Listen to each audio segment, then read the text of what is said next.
Well, Alex, it's been a while since I've seen you. Normally it was at Essence Music Festival. Absolutely, it's been a while. Welcome to Liberia. Glad to be here, glad to be here. So let's start with that. How long were you at Coca-Cola? Almost 20 years. I retired in March 2016, 19 and a half years, so almost 20 years.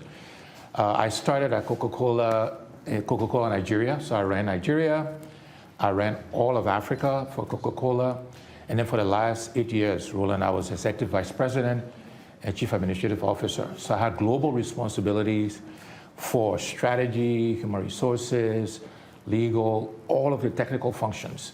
So R&D, procurement, manufacturing, even the secret formula, the foundation, Ingrid Sanders Jones worked for me. So I did that until 2016 and retired in March 2016. Reason I want to start with that, because when we talk about Liberia, we talk about other countries as well. When folks talk about the need for investment, it's what corporations can do in terms of being able to help economies build and grow. You've got Firestone here. They've been here since, 1925, 1926. And one of the things that was interesting to me when I was having conversations with people this week is that they've never actually had a manufacturing facility here.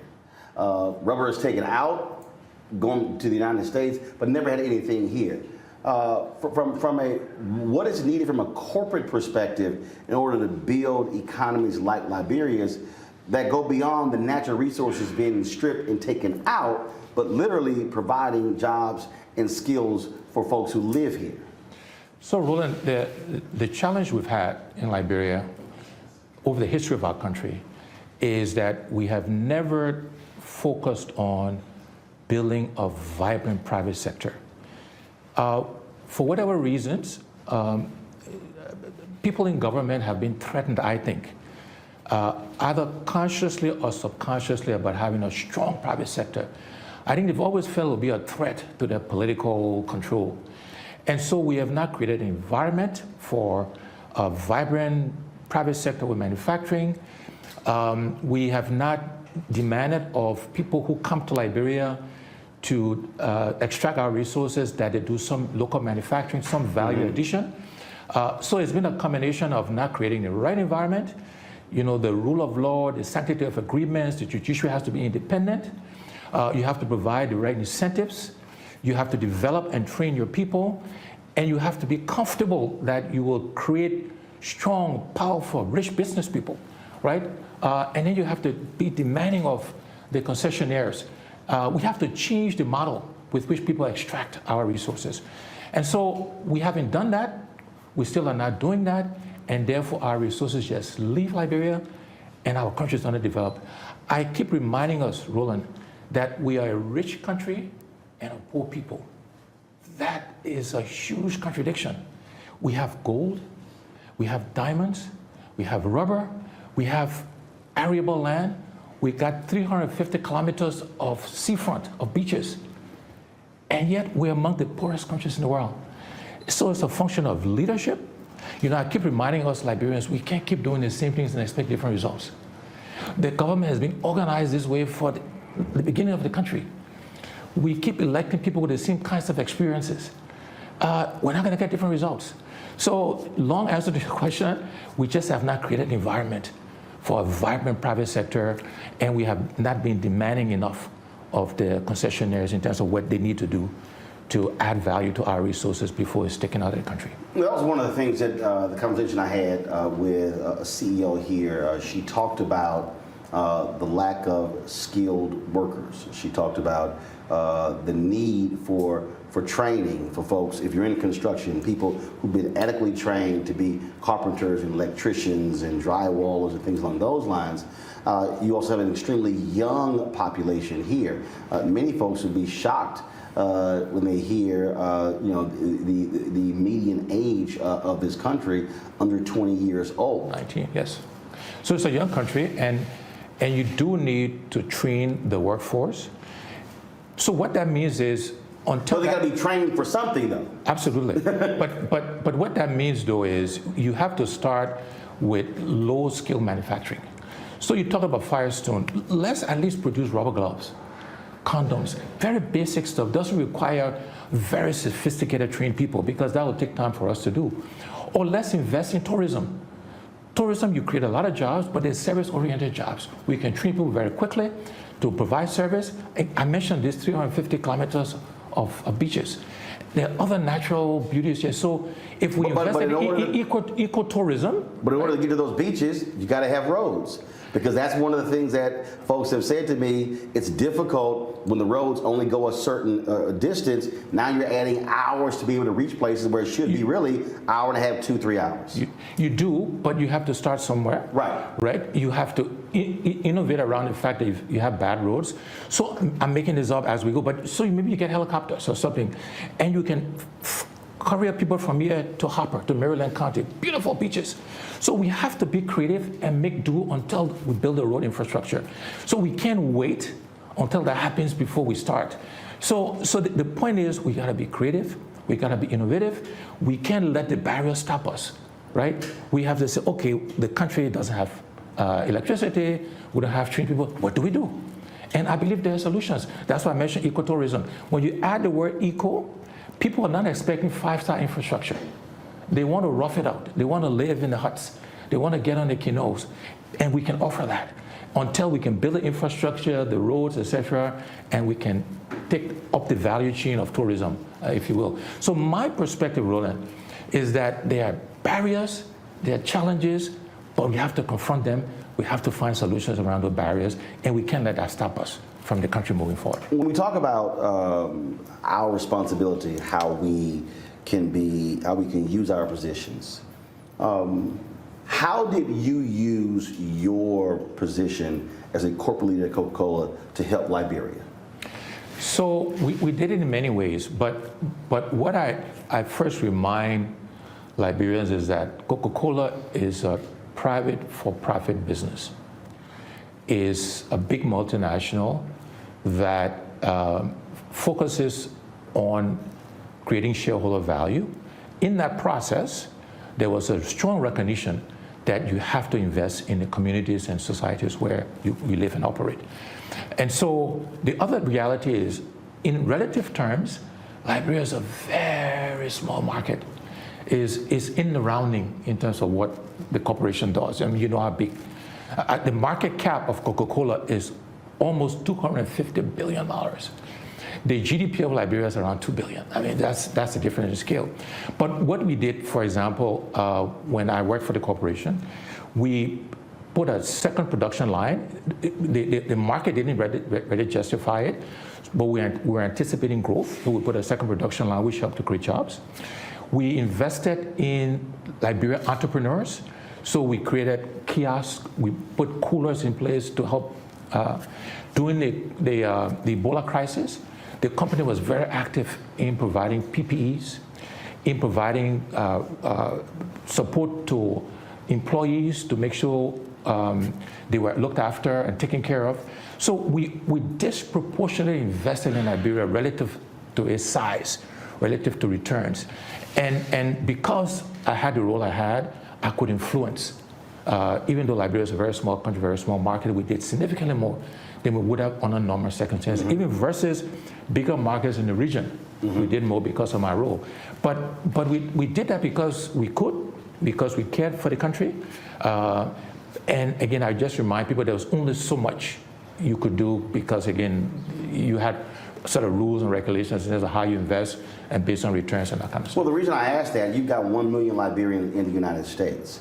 And so what do you want to see Liberians in America do where they're working for companies, where they're working corporations to be able to help the country grow? Right. So let me also add that there are Liberians also we helped get roles at Coca-Cola globally and other Africans, so not just Liberians. And I don't want to take any credit for it because they earned it. It wasn't because, they were just Liberians. I think that's an important distinction. But Liberians today in the diaspora do a lot to help the country. I think the number is something like $350, $400 million comes to our country every year from the diaspora. So meaning folks who no longer live in Liberia, they're sending back 350, 400 million. Yes. So even though your government budget is 700 million, you're getting, people are sending half essentially of your budget. Right. And so that is significant. I think in relative terms, compared to, I think, Mexico, for example, Philippines, large diaspora populations, on a per capita basis, on a per person basis, Liberians send a lot of money back home to help their friends and relatives.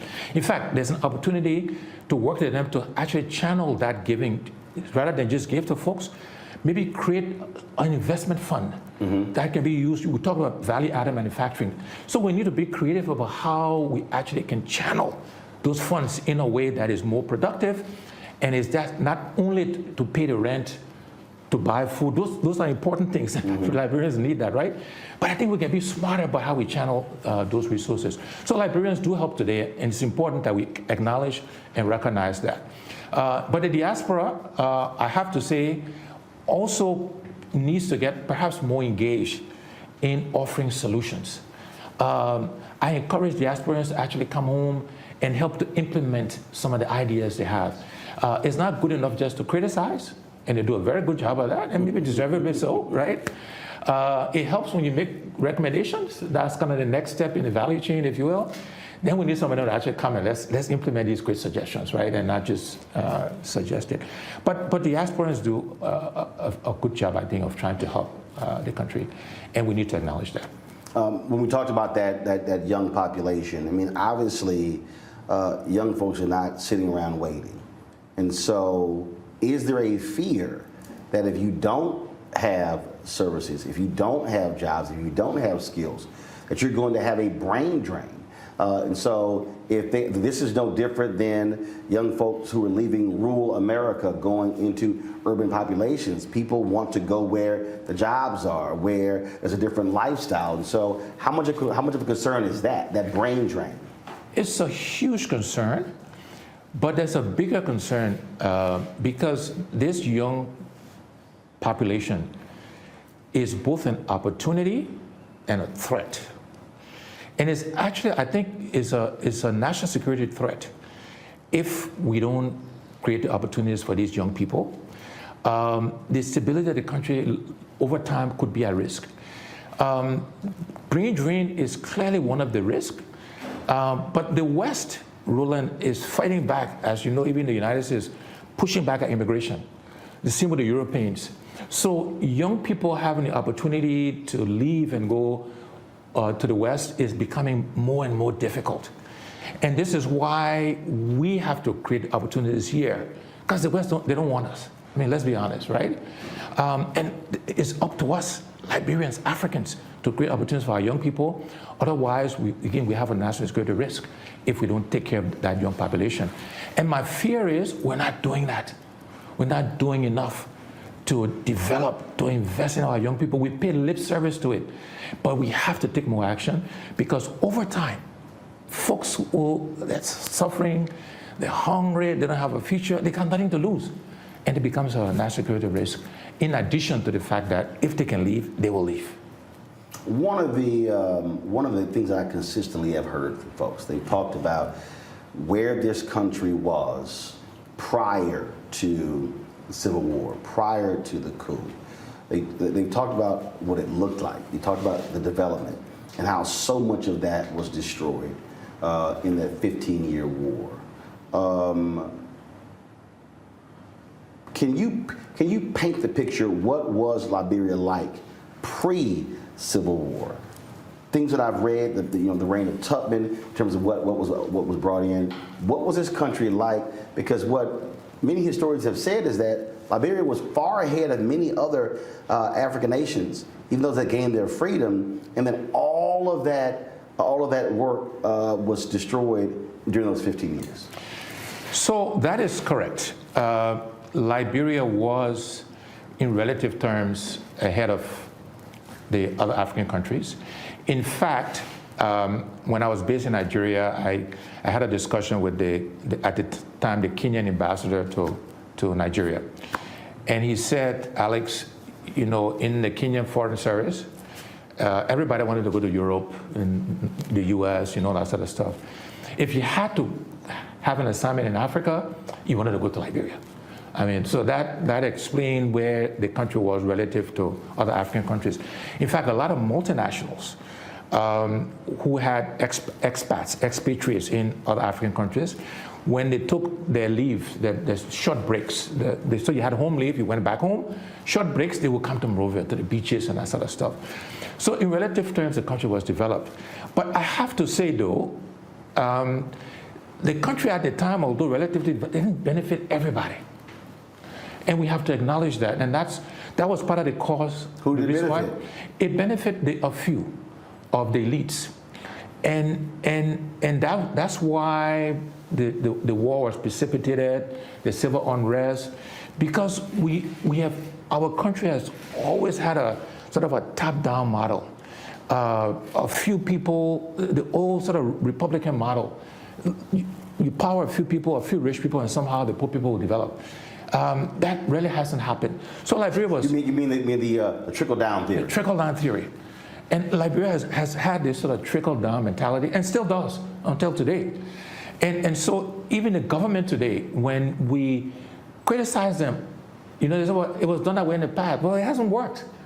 And they were elected to change the model. They were elected with this pro-poor attitude. And they're repeating the same philosophy. The same with our concession agreements, whether it's a Firestone or ArcelorMittal, the same constructs. And somehow the country hasn't developed. We need to change the model. We need to develop from the bottom up as opposed to the top down. It hasn't worked. And so Liberia was relatively developed. Liberia has a lot of firsts we should be proud of. The origins of what's now the African Union started in Liberia with what was called the Organization of African Unity in Senegal. Mm-hmm. One of the first head of the World Organization, Dr. Tukba, was a Liberian. I believe, and you should check this for me, I believe the first African to graduate from Harvard was a Liberian. The reason why Liberian has this maritime loss of flag of convenience, I believe, again, Liberian lawyers were involved in writing the laws of the seas. So we've had a lot of firsts. The country was relatively developed. But it never has benefited the majority of Liberian people, and still doesn't today. And this is what we have to change. We have to upend the system. And this is what we're saying to our Liberians, that we can't keep doing the same things and expect different results. Roland, we have to invert the system. Now, that's easier said than done, but we have to do it, because Liberians are not benefiting. I was in the western part of our country, a county called Cape Mount, area called Gold Camp and King Joy, where there's a lot of gold. And literally, Roland, you see the trucks living with the gold. And there's no development today. Seriously, there's a part of Liberia called Wiswa. Used to be kind of the diamond capital. Almost all the diamond is gone. I promise you, go there, there's nothing in Wiswa. And this is not about this government, but they're doing the same things, right? This is an inheritance from way before. We gotta upend it. We gotta change the model. So gold's going out, diamonds going out, timber's going out, ore's going out, and the country, rubber's going out. The country remains poor. That is just unacceptable. This is my passion, right? And for me, it's not, I'm aspiring to serve our country as president. The job is not the destination, it's a means to end. The destination is to change the country. That's what we need to do, to upend this thing, because it hasn't worked. And it's just a fact. You just said gold, even down, and it's a poor country. On that point, when I interviewed the Ghanaian president in 2019, he said to me, he said, it makes no sense that the continent with the most resources is also the poorest. Yeah, absolutely. And some of that is because the West wants it that way, they engineer it that way. All of these multilateral institutions are designed that way. But we Africans have to take responsibility. We own these resources. We need to challenge the order.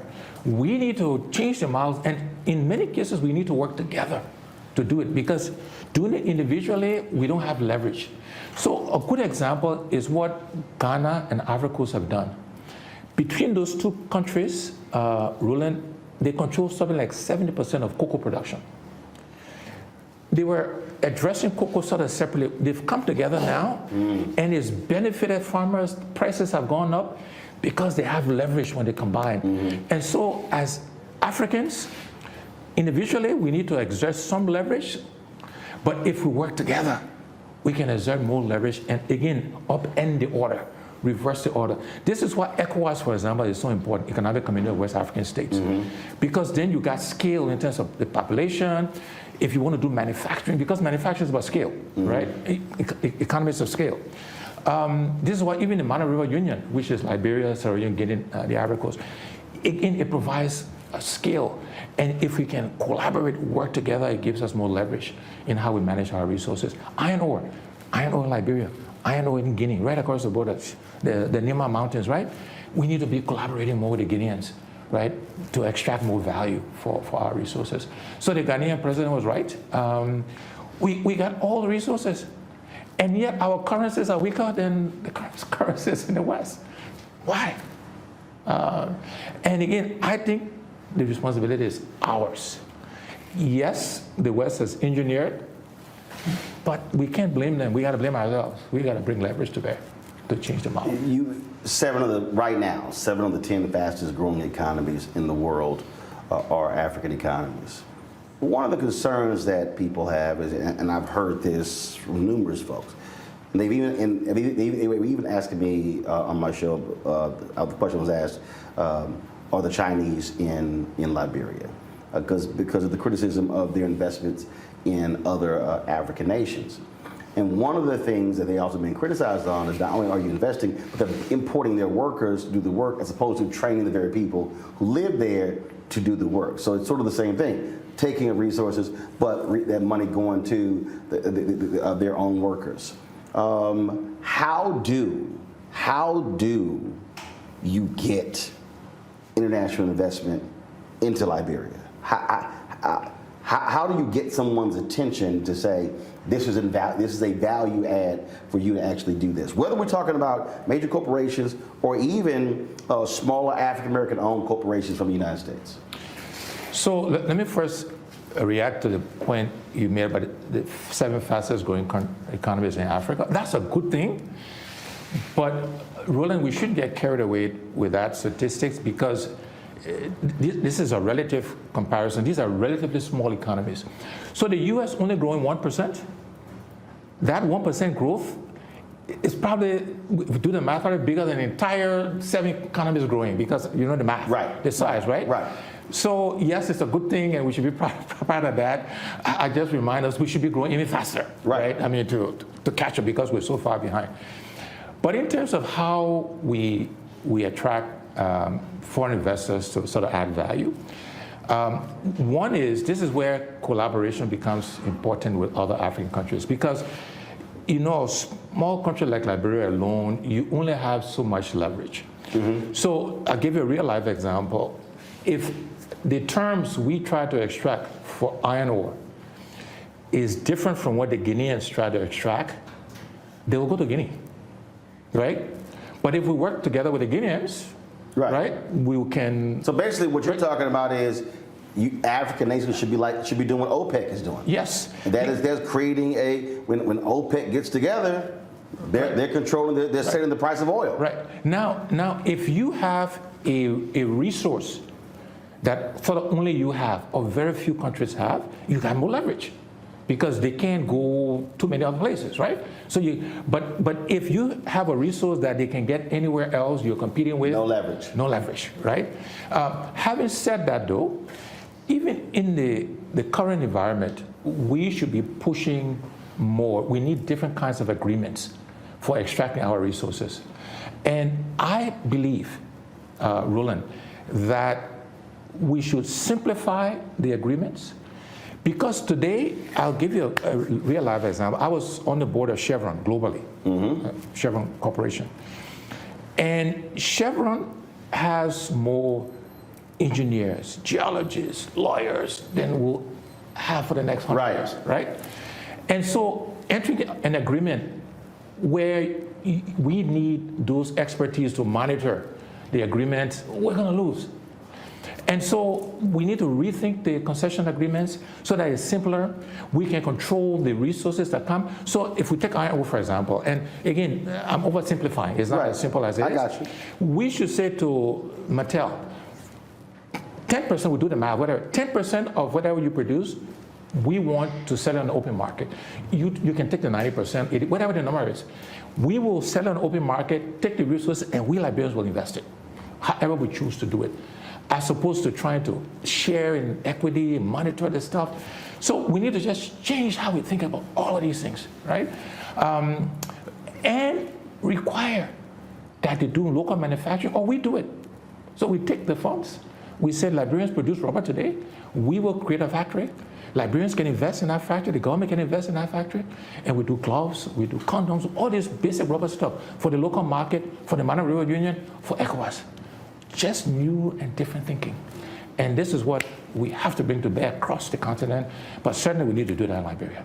I was having a conversation with one business leader, and she said, we import most of our fish. She says, as opposed to us having a strong fishing industry. She said, which means that we're actually paying for it to come in. And her argument was to really build a much more self-sustainable country versus being on the end where you're having to pay double or triple for things that are coming in. What can actually be homegrown and built? Yeah, and that example applies to all of our commodities, and it happens to Africa generally, meaning we import iron ore, export iron ore, and we put finished steel. So we're losing. We got the sea coast. So you provide the iron ore. The raw material, yeah. You provide the iron ore, it goes out, and then you got to pay for it to come back. Right, as steel. So you're paying more. As opposed to saying, if you want our iron ore, we do the steel here. Right. Yeah, do the steel here, or you're going to give us a huge break on the cost, right, if it comes back. Yeah, something like that. Or the Ghanaians or the Ivorians, they export the cocoa, and then they buy chocolate. Value is added in Switzerland or wherever, Belgium, and they buy chocolate. Now the Ghanaians are producing chocolate locally, you know, and that sort of stuff. Without the Ghanaian cocoa, ain't no chocolate. Right, exactly. and so this example happens, unfortunately, across the continent. This is why, again, we Africans, we gotta take control of this stuff, right? And so, you know, going back to the point where Liberia used to be, there used to be a company called the Mesherado Group of Companies. The what? Mesherado Group of Companies. Okay. It doesn't exist anymore. That used to have ships, trawlers, used to fish, Liberian company ship, freeze it, ship it to Europe. So kind of finished product, right? Right. Freeze it, package it, ship it to Asia, Japan, Europe, North America. And all of that went away with the war, all that sort of stuff. Today, the Chinese got boats on the coast, apparently, taking the fish, the shrimp, and everything, lobsters are going out. And then we kind of buy the frozen stuff. Like literally, like I've been here all week, and we have not been able to eat shrimp anywhere. Yeah. One person was like, I know it's some shrimp off the coast of Liberia. How the heck we don't have any shrimp here? Yeah. But if you're not catching it and producing it here and selling it here. Yeah, and some of that is because the shrimp have different spawning seasons. So you should always have it year round, but you have more abundant when they're spawning from when they're not. But yes, shame on us. I mean, again, the beach is right here, right, at the coast, and 350 kilometers of beach, and we're not leveraging it, we're not using it, and the seafood is just leaving the country. What role do you believe? I mean, first of all, African Americans have an extremely unique relationship with this country. It is one that a lot of people don't even know about, don't even really focus on. There's no other African nation that has the relationship in terms of being founded by people of African descent who came from America, folks who came from Virginia, from Mississippi, from different Carolinas, from different places. Now, obviously, you had issues with that as well in terms of treatment, in terms of essentially them being colonizers, and so you've had that battle politically and economically as well. What role do you want to see African Americans play in terms of partnering or collaborating with Liberia? I approach this from two perspectives, right? One, to your earlier question, are we fully leveraging the diaspora? And two, are we fully leveraging African Americans? And we're not. And somehow we are threatened by what they could bring. So there's a sort of a zero-sum game mentality that if we allowed it, even the diasporans to come, they will take our jobs, they will take stuff from those people who are here. We let African Americans come, we'll do this. And my point is, it's 2 + 2 is 5. We gotta change the model. I describe it, Roland, that we got this pepper bush that we're very protective of, but there's no pepper in the pepper bush.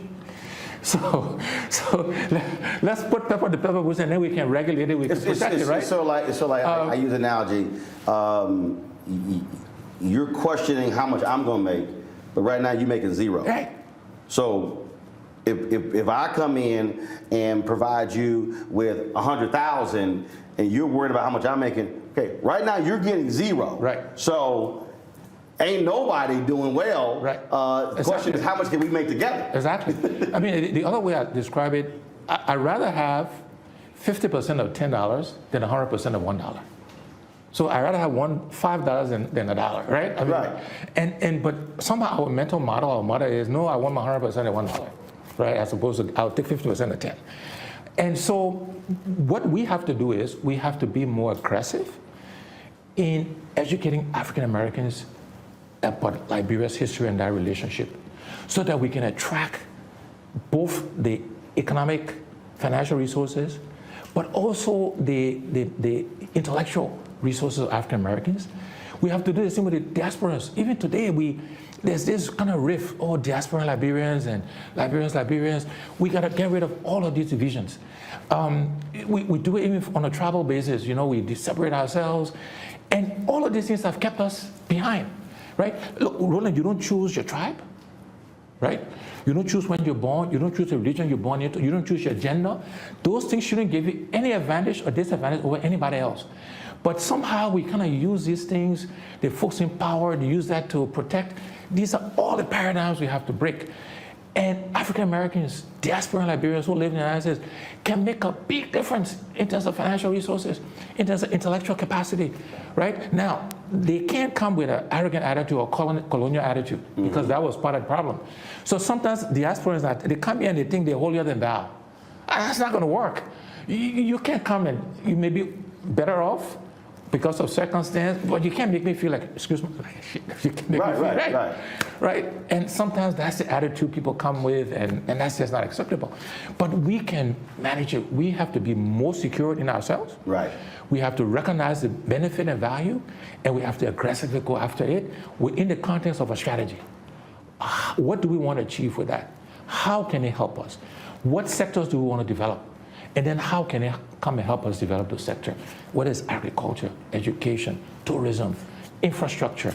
We need to be clear about what we want to do, how we want to do it, and there are African Americans and Liberians in all of those sectors that will be willing to come because of the opportunities that the country provides. Do you think, how does this bicentennial help, this 200th bicentennial celebration? That's, first of all, that's why I'm here, understanding the history. I'm looking at, obviously, the events here. One of the things that I have said to different ministers is you can have bicentennial celebrations here, but there should be bicentennial celebrations in those American states where folks came from, where you're creating the linkage. In those places where you have significant Liberian populations, in Houston, in Washington, D.C., in Philadelphia, things along those lines. So talk about this bicentennial celebration, and is it truly a nationwide celebration? What do you make of it? I think we've under-leveraged the bicentennial opportunity significantly. It should have been a much bigger deal across the country. We should have organized it so that even more African Americans should have been made aware to come. I agree with you. We should have plans so that it's reciprocal. We're doing it in those cities where there are large Liberian communities, because that's how you create the awareness of the linkage between the United States and Liberia. So we've under-leveraged it. And then my other fear, Roland, is that there will be these opening events, and then there'll be nothing. There'll be no follow-up, no follow-through. I don't think they've thought through, so what's the next event? What happens in March? What happens in April? What happens, so on. Because Ghana really leveraged the year of return. They did. They really leveraged the year of return. It brought significant financial benefits, a lot more tourists, people coming in, spending hard currency in Ghana. We have not thought about it on that scale. We are not leveraging. And this is the original land of the return. Right. Not Ghana, right? And I think we've under-leveraged it. And again, is this what I call small mindset, right? Whether it's the threat, the fear, or the history of where we've come from as a country, but we've under-leveraged it. There's an opportunity. It's not too late, right? To take advantage of it. You got a whole year. You got a whole year, right? But I have not heard, maybe it's being worked on, I have not heard what the plans are to leverage it beyond these kind of opening events, which again I think were relatively small and could have been much bigger scale than it was. So I think unless we take advantage of it, we're missing another opportunity, which is unfortunate. You've had to, you're leading the opposition party here. You've been battling the legal system here as well. And so talk about, if you're going to talk about the celebration, and the president talked about unity in the ceremony at Doe Sports Complex, even with political parties battling, no different than the United States, the Democrats and Republicans, how do you work together to achieve that unity, to leverage the bicentennial and build Liberia together, even though you have opposing views? Yeah, and this is why Roland, in all of my criticism of the government, I always offer solutions, alternatives. I never just criticize. I may in a particular interview, but over time, I always offer alternative solutions in the hopes that they will take advantage and use it. They haven't, because at the end of the day, we all suffer or benefit. We're all Liberians. We all have to work together. And so we always offer, even through this conversation, we offer solutions and alternatives in terms of how we can move the country forward. The government is unfortunately using the judiciary to prosecute me. It's a persecution, it's not prosecution, right? And look, in the end, I think we'll prevail because the law is on our side. We did nothing wrong. But President Weah and his government should want to take the lead in seeing how we can collaborate despite our differences politically. That leadership needs to come from him. He's the president of the country. He's the leader of the country, right? And rather than doing that, they're trying to split the opposition, which politically that's not a bad thing to do, right? But even more, they're trying to persecute me because I think we provide the biggest threat, the biggest contrast. Even my other colleagues in the opposition, Roland, we offer a different set of experiences.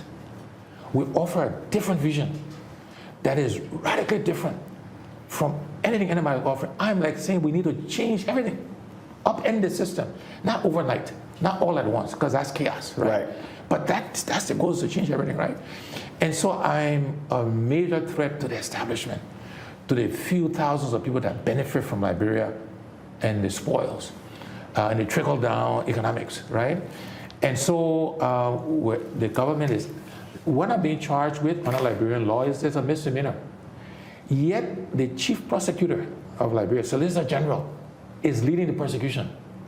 There have been significantly more serious charges of other individuals, criminal charges, never involved, never around.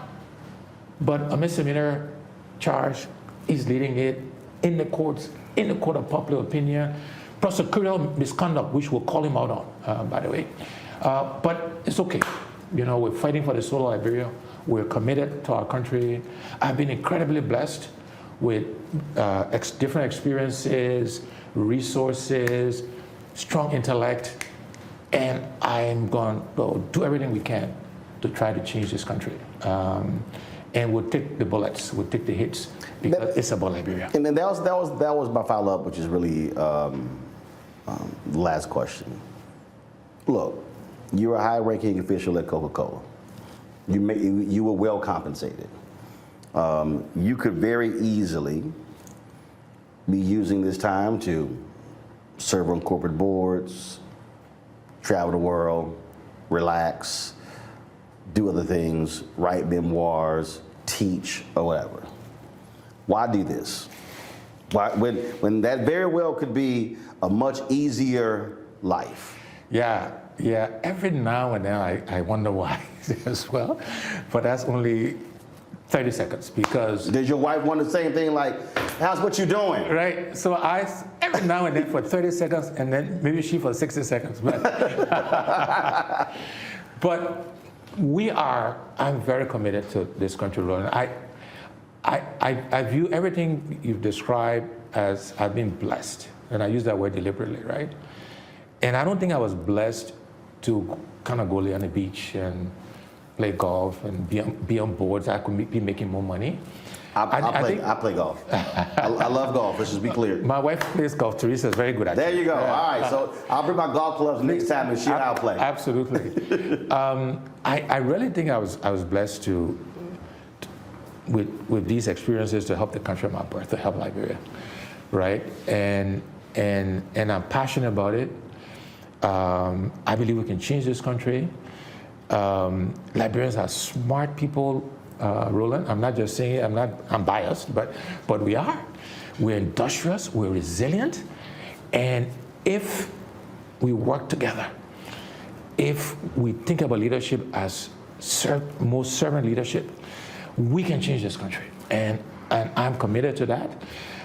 There will be time for the relaxation, to play golf and do this stuff, but for now, is how we can get Liberia back on track.